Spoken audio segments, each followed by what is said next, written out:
Peace. It's August 10th, and my family is grieving the loss of my twin brother, James Francis Stevens. I actually got the news on August 1st, which is first vespers of the Feast of Our Lady of the Angels, the little chapel that Francis loved that was dedicated to the angels. And actually, my monastery in Africa is named Our Lady of the Angels. And Maureen has worked many years in Los Angeles.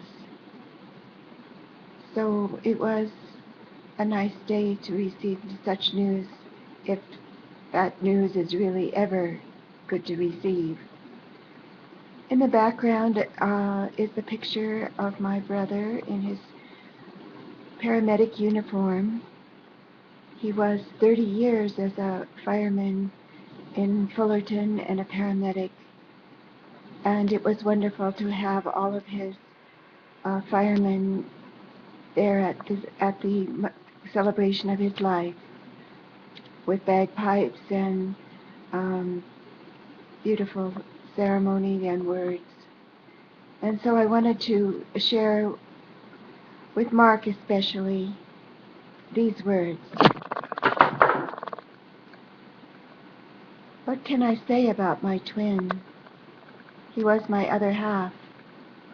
We shared a space together in the womb that few have shared, and that bond continues into eternity. He was a proud and loving father of Jennifer and Mark, and a great brother to Maureen and I. Our hearts are broken to lose him, and yet we know that love never dies.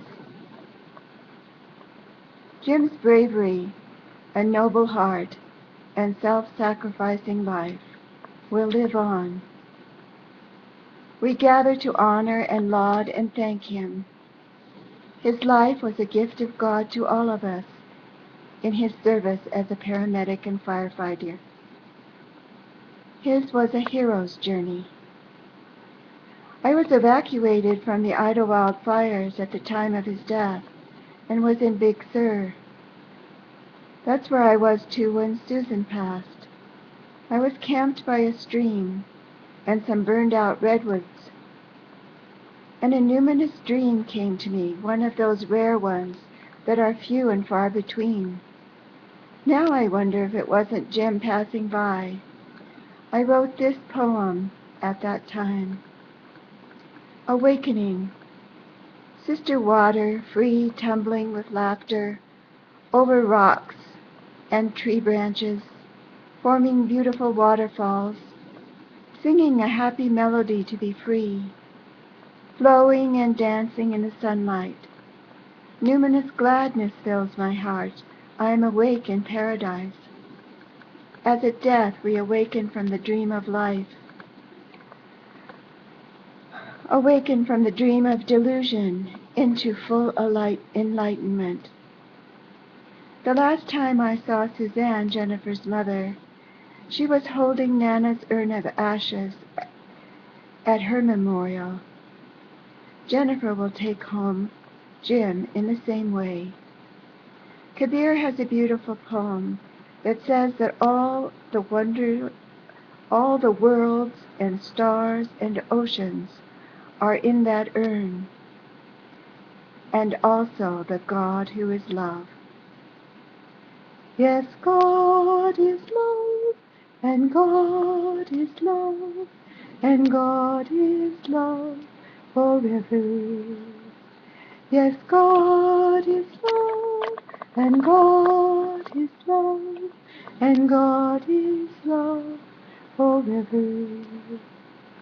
Native Americans often sing their loved ones into the great beyond. So when I first got the word of Jim's passing, I've been singing that refrain.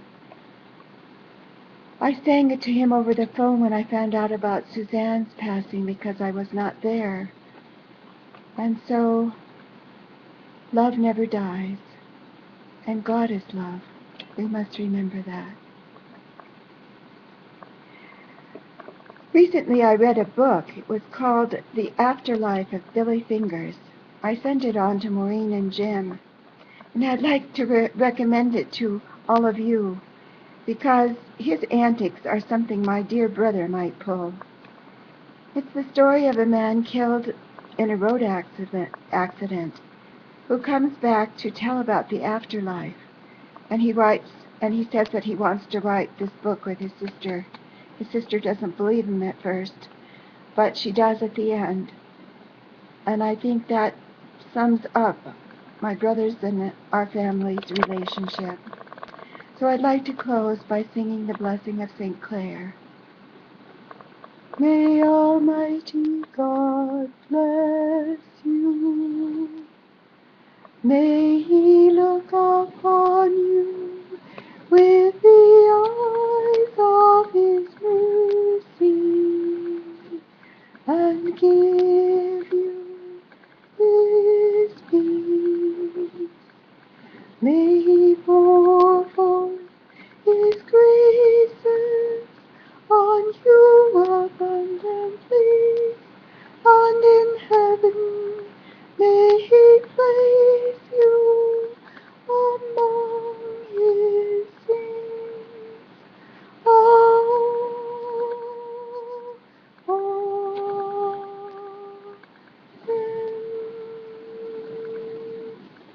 Rest in peace, my dear brother,